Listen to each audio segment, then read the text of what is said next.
Resonance. Sara Chen had learned that nothing good ever followed the phrase, "that's interesting," from a dwarf.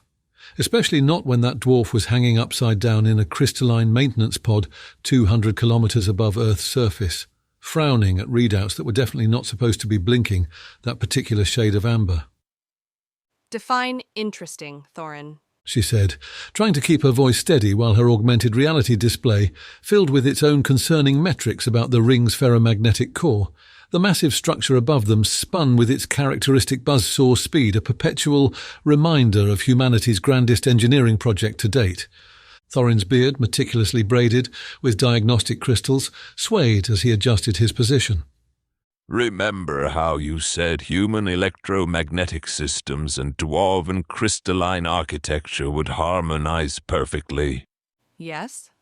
Well, he chuckled, the sound carrying that distinct dwarven tone of someone appreciating the universe's sense of irony. They're harmonizing all right, just not in any way that follows the laws of physics, as either of our species understands them. Sara pulled up a holographic representation of the tether segment they were attempting to connect. The pattern of energy flowing between the human-engineered electromagnetic conduits and the dwarven crystalline matrices looked less like their carefully calculated blueprints and more like what might happen if you gave a quantum physicist's child a box of fluorescent crayons and a sugar rush. That's not possible, she muttered, more to herself than to Thorin. The resonance patterns shouldn't be able to form a perfect fractal representation of your Earth's Mandelbrot set. Thorin finished, now grinning despite the severity of their situation. Because that's exactly what it's doing. I have to admit, even by dwarven standards, this is a rather artistic way for a project to go catastrophically wrong. The construction drones, confused by the conflicting data, had begun to spiral in increasingly geometric patterns around the tether connection point, like a ballet of very expensive, very confused mechanical fireflies. If we don't stabilize this soon, Sara said, watching as her diagnostic systems began spawning error messages in languages she didn't even recognize. We're going to have to explain to both our species why the most expensive engineering project in human history is being undone by what appears to be interpretive dance. Sara engaged her neural interface to pull up a more detailed analysis, while below them the dwarven buttresses had begun emanating a harmonic tone that sounded suspiciously like the opening notes of an ancient Earth symphony. You know, Thorin mused, his crystalline diagnostic braids now glowing in sympathetic resonance with the malfunctioning tether. My people spent 3 subjective centuries perfecting these buttress anchors. Not once in all our simulations did they predict they'd start humming. The good news, Sara said, manipulating the holographic controls with practiced precision, is that the ferromagnetic core is still maintaining its orbital stability. The bad news is that our construction drones seem to have developed an appreciation for classical music. I'm seeing quantum entanglement patterns that would make a physicist cry. A notification pinged in Sara's augmented vision. Team synergy optimization required. But look at these resonance patterns. Thorin's excitement was contagious as he studied the crystalline matrices. They're not fighting each other. They're creating something entirely new. It's like watching evolution happen in real time, just with more expensive equipment. Sara straightened as an idea struck her. Thorin, what if we're not looking at a failure at all? What if the two systems are actually finding their own natural harmonic state? Like a technological symbiosis. The dwarf's eyes widened behind his crystal-enhanced visor. That's either brilliant or completely mad. Given our current situation, I vote we try brilliant first. My thoughts exactly, Sara said, already reconfiguring her control interfaces. Though if this works, we're definitely not mentioning in the official report that we solved it by letting the machines jam together. Thorin's laugh echoed through their comm channel. Let's just call it dynamic system integration, and hope nobody asks for details. Dynamic system integration it is, Sara agreed, pulling up a new interface overlay. The holographic display shifted to show the interweaving patterns of human and dwarven technology, now pulsing with an almost organic rhythm. Though I have to admit, this reminds me of those ancient videos of quantum particles doing the wave. Thorin adjusted his position in the maintenance pod, his diagnostic crystals now glowing in perfect synchronization with the tether's harmonics. You know what this reminds me of? The first time the elven chanters tried integrating their resonance patterns with our crystalline networks. Everyone expected disaster, but instead... Instead, it created something entirely new. Sara finished, her eyes widening as she studied the emerging patterns. Look at these quantum signatures. The systems aren't just communicating, they're... dancing. Thorin suggested with a grin. Though perhaps we should call it spontaneous quantum choreography in the official report. Sara's fingers flew over the holographic controls, making minute adjustments. If we can guide this resonance pattern, there. See how the crystalline matrices are adapting to the electromagnetic frequencies? The massive structure above them hummed with a deeper, more harmonious tone.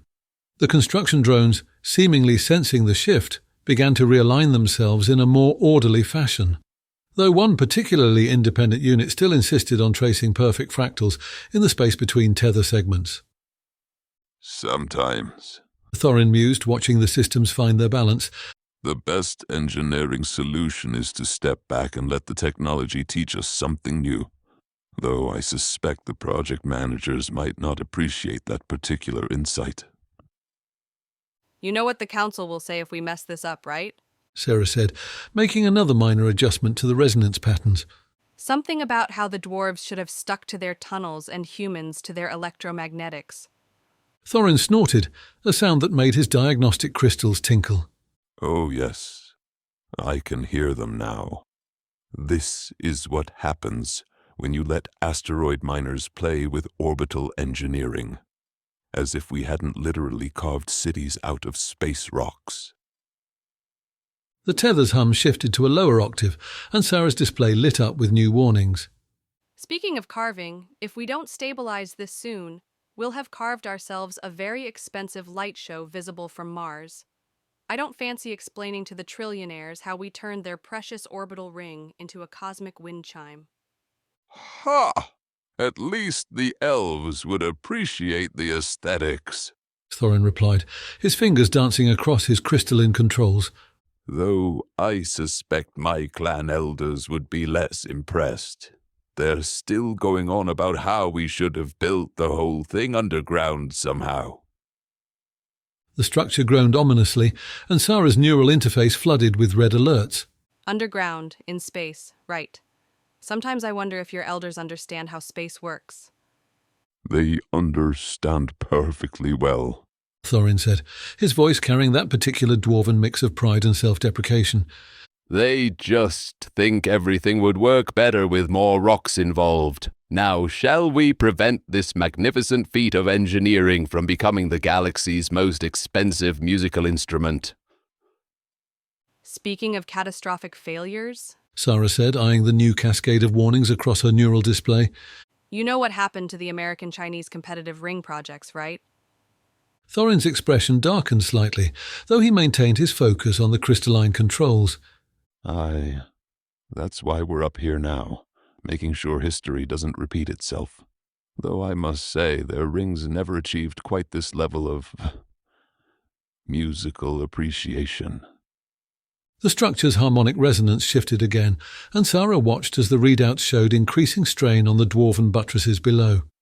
At least they had the excuse of competition driving them to rush. We're supposed to be the careful ones, the collaborative success story. Imagine the headlines. Human-dwarf partnership ends in orbital light show. Elves critique aesthetic choice. My clan would never let me hear the end of it. Thorin muttered, his diagnostic crystals pulsing faster as he worked. 3 centuries of perfect space mining operations, and I'd be remembered as the dwarf who turned the ring into a giant wind chime. though ... He paused, studying a particular resonance pattern. These harmonics actually remind me of the songs we sing in the deep mines of Ceres. Less reminiscing, more stabilizing. Sara said, though she couldn't help but smile. The mag core is starting to show fluctuations in its buzzsaw orbit. If we don't get this under control soon, we'll have bigger problems than your clan's disappointment. Like, say, explaining to the tree mothers why their precious orbital gardens are about to get an unexpected pruning. Right then, Thorin said, his voice taking on that particular dwarven tone of time to actually fix this before it becomes a legend for all the wrong reasons. Shall we show them how proper engineering is done? We need to think bigger than just stabilizing this. Sara said, pulling up a detailed orbital schematic. Remember what happened with those competitive ring projects? If we don't get this harmonic resonance under control, it could cascade through the entire system of orbital rings. Thorin's expression turned grave beneath his visor. Aye. Chain reactions in orbital infrastructure aren't exactly known for their selective nature. And with the lead sleds running regular transits. Not to mention the tree mother's orbital gardens. Sara added, making another adjustment to the resonance patterns. Though I suppose if we're going to fail spectacularly, at least we're doing it with style. The dwarven buttresses are still our best anchor points. Let's see. Thorin muttered, his diagnostic crystals pulsing as he worked. If we can synchronize the Magcore's buzzsaw orbit with these harmonic frequencies. Maybe use the ground-based tethers to dampen the oscillations. Sara's neural interface lit up with a new possibility. What if we treat it like the gravitational stabilization systems on the cylinder habitats? The principles aren't that different. We're just dealing with magnetic fields instead of rotation. And sound waves, Thorin added with a wry smile. Don't forget our unexpected musical accompaniment, though ... His eyes narrowed as he studied the patterns. The frequency could actually help us map the stress points, like sonar, but for orbital engineering. Now that's properly dwarven thinking. Sara grinned, already reconfiguring the control systems. Shall we show these systems how to dance together without bringing down civilization as we know it? Got it, Sara said, her fingers dancing across the holographic controls. If we synchronize with the ground-based tethers, all of them at once, we might be able to use them as dampeners, like those dwarven buttresses Master Heng designed. Thorin's eyes lit up. The buttresses, of course. They are already locked to the planet's surface, designed to counter atmospheric turbulence. We could use them to absorb the harmonic resonance. But we'll need to coordinate with all the anchor points, Sara added, pulling up a global map dotted with tether locations. One wrong move and we'll make the situation worse. Those American and Chinese ring disasters taught us that much. I'll contact the other dwarven teams, Thorin said, his diagnostic crystals pulsing as he opened communications. We'll need every buttress working in concert, like the old songs of the deep mines, but with rather more expensive instruments. Sara's neural interface flashed new warnings. The mag core is getting more unstable. We need to act fast before the lead sleds have to suspend transit. The tree mothers will have my head if their orbital garden shipments get delayed. Ready when you are, Thorin said, his voice steady despite the increasing vibrations around them. Though I do hope this works. I'd rather not have caused the first orbital ring musical catastrophe added to my clan's historical records. On my mark, then, Sara said, positioning her hands over the final controls. Let's show them what human-dwarf cooperation can really do, even if it does involve accidentally inventing space orchestra along the way. Initiating synchronized dampening sequence, Sara announced, her voice steady despite the increasing vibrations. The global map lit up as connection confirmations came in from tether points across the planet. All dwarven buttress teams reporting ready. Thorin's diagnostic crystals pulsed in a complex pattern as he coordinated with his kin. Crystalline networks aligned. The deep songs are ready. Though I must say, This will be the largest harmonic resonance pattern we've ever attempted. The structure groaned ominously, and new warning indicators flashed across Sara's neural interface. Above them, the mag core's buzzsaw orbit was becoming increasingly erratic, sending ripples of electromagnetic disturbance through the entire ring system. On my mark. Sara said, her fingers hovering over the final activation sequence. 3, 2... Wait! Thorin interrupted, his crystals suddenly flaring. There's a lead sled transport coming through the western approach. If we time this wrong... We'll catch them in the resonance wave. Sara finished. But if we wait too long, the whole system could collapse. Talk about being caught between a rock and your people's engineering. 10 seconds until they clear the danger zone. Thorin reported, watching the transport's progress. Though I suspect the passengers are getting quite the light show already. 5 seconds. Sara counted down, watching both the transport and the increasingly unstable readings. 4, 3... The structure shuddered violently, and for a moment both engineers held their breath. Now. Propagation delay. Sara announced, her fingers hovering over the controls. Even with the dwarven crystalline network, we're looking at minutes before the dampening effect reaches full synchronization around the ring's circumference. Thorin nodded grimly. The resonance wave moves at sound speed through the structure. We'll need to account for that lag or we'll make things worse. Like trying to coordinate a mining crew's drumming when everyone's kilometers apart. So we can't just flip a switch and fix it all at once? Sara said, quickly recalculating. We need to create a cascading wave of corrections that follows the natural propagation. Like starting a wave in a stadium but with precision engineering. And if we time it wrong, Thorin added, watching the stress patterns build, we could end up amplifying the resonance instead of dampening it. The American-Chinese disaster started exactly that way. They tried to correct everything simultaneously, without accounting for propagation physics. Right then, Sara said, pulling up a new set of calculations. We need to sequence the buttress activations to match the wave speed. Start here and let it ripple around the planet in both directions. Think your crystalline network can handle that kind of choreography? My people have been timing deep mine resonances for centuries. Thorin said with a slight smile. Though I admit we've never had to coordinate it on a planetary scale before. 3 centuries of perfect space mining operations. Thorin began proudly, then caught Sara's knowing smirk. Well, technically 20 years of physical operations and 280 years of simulated heritage, but the principles remain sound. You dwarves and your time dilation. Sara teased, even as she calculated the propagation sequences. Though I have to admit, cramming 3 centuries of engineering expertise into a few decades of actual existence was pretty clever. Your ancestors/simulation training really knew what they were doing. Aye. Mila and her quantum processors did good work. Thorin admitted, his diagnostic crystals pulsing with what might have been embarrassment. Though I'd appreciate if you didn't mention the simulation bit too loudly. We like to maintain a certain gravitas. We prefer to think of it as accelerated cultural development.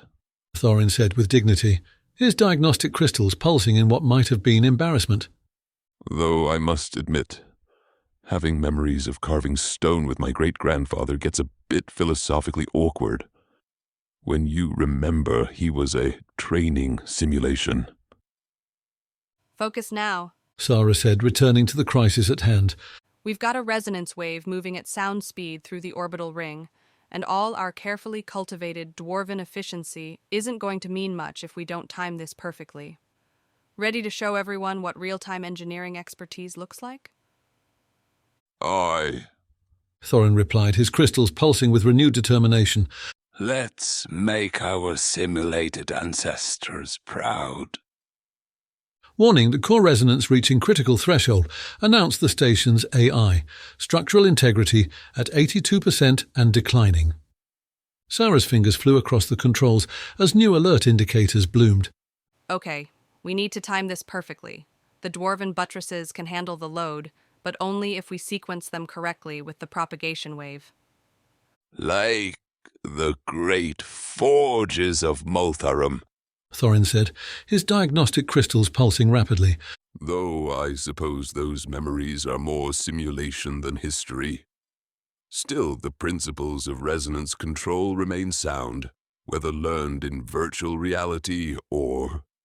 Less philosophizing, more engineering. Sara interrupted as another shudder ran through the structure. Start with the primary node and we'll cascade outward, following the wave in both directions. Thorin nodded, his crystals synchronizing with the buttress network. Initiating primary dampening sequence. May Volland guide our calculations. Though I suppose she technically wrote our training programs, so that's a bit recursive. Focus! Sara commanded, though she couldn't completely suppress a smile. Here they were, trying to prevent a catastrophic orbital ring failure, and her dwarven colleague was still processing his species' unique origin story. First wave moving at sound speed through the eastern arc. Western propagation following in 3, 2, 1. The structure groaned as the carefully timed dampening sequence began its journey around the planet. Now they just had to wait and see if their solution would work, assuming they could keep Thorin focused on the present long enough to complete it. The structure shuddered again, but this time Sara noticed something different in the vibration pattern. Through the viewport, she could see the massive magnetic core, the buzzsaw as the engineers called it, still racing through its orbit, but the violent oscillations were beginning to smooth out. Eastern propagation wave reaching the quarter mark, Thorin reported, his diagnostic crystals pulsing in sync with incoming data. Western wave approaching the Pacific tether anchors. The lead sled transport has cleared the danger zone. Sara watched the structural integrity readings with intense focus. 82%, 83%. We're gaining ground. The dwarven buttresses are holding. Of course they're holding. Thorin said with professional pride. Those anchors were designed to withstand atmospheric turbulence that would tear a conventional support system to shreds. Though I suppose I should thank our simulated forebears for that particular innovation. The minutes stretched on into hours as they tracked the dampening waves making their way around the planet's circumference. Each status update showed improving numbers as the carefully timed sequence brought the ring's resonance under control. Final convergence in 30 seconds. Sara announced. If our calculations are correct, the opposing waves should meet and... The structure gave one final shudder as the dampening waves completed their journey. Then, almost anticlimactically, everything settled into a steady hum. Structural integrity at 97% and stabilizing. Sara reported with a relieved smile. We just saved ourselves from becoming another American-Chinese cautionary tale. Indeed. Thorin agreed, his crystals dimming to a peaceful glow. Though perhaps we should schedule some maintenance on those mag-core orbits. Preferably before the next crisis. Structural integrity fully stabilized. Sara announced with relief. Though we should probably notify the American and Chinese ring authorities if their systems detected our resonance event. Already done, Thorin said, his crystals dimming to a peaceful blue. The lead sleds are resuming normal transit patterns, though I must say, this incident proves why my people insisted on those surface-locked buttresses. The atmospheric turbulence alone would tear an unsupported ring apart. Sara nodded, studying the readouts. The dwarven anchors made all the difference. Without them grounding the structure against the planet's pull, we'd be tracking debris instead of celebrating right now. Speaking of tracking, Thorin added, pulling up a new diagnostic screen. We should implement additional dust monitoring systems. One resonance cascade is quite enough for my taste. Simulated centuries of experience or not. Agreed. And we need to coordinate with the other ring's operators. Sara said. If something like this happened to one of their structures, She didn't need to finish the thought. They both knew that a catastrophic failure of one ring would inevitably doom the others. I'll have my people begin reinforcing the buttress network, Thorin said. The surface anchors are our best defense against atmospheric turbulence. Though perhaps we should also consider upgrading the mag core orbit stabilizers. One engineering miracle at a time. Sara smiled. For now, let's just be grateful we kept this ring where it belongs, safely tethered to Earth instead of scattered across the stratosphere. We kept this ring where it belongs, safely tethered to Earth instead of scattered across the stratosphere.